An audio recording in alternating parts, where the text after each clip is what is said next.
Closing in on Mount Suribachi on Iwo Jima, the 5th United States Marine Division fires on Japanese gun emplacements studding the mountain.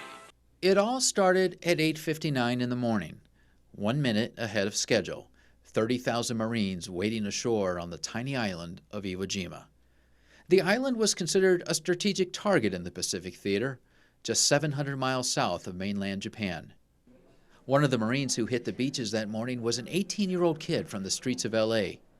Before dawn back on the troop transport ship, he'd eaten what they called a warrior's breakfast, beef and powdered eggs.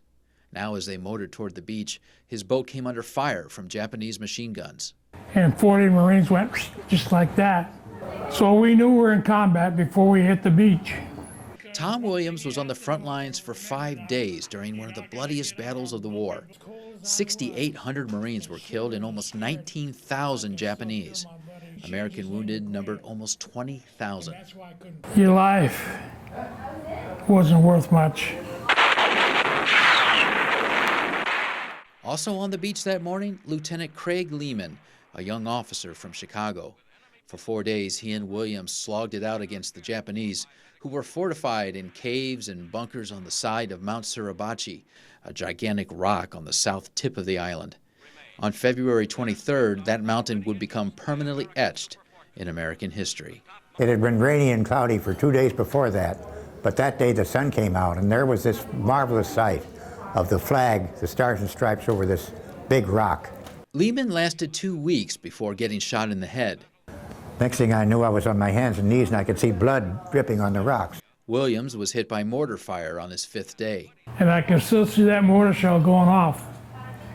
And that's the last I remember. Now, nearly 70 years later, Williams and Lehman come together once a year on the anniversary of the invasion. They eat their own version of a warrior's breakfast, steak and eggs from the ye old pancake house. They surround themselves with fellow Marines and their families, and they talk about their experience. But I say, these guys, I'll just never forget them. Lehman is now 91 and says his experience led to him becoming a surgeon. He wanted a life with positive values. One of them is taking care of people that are hurt and relieving suffering of any kind, and that's something real. He says he still thinks about the men under his command who didn't come back.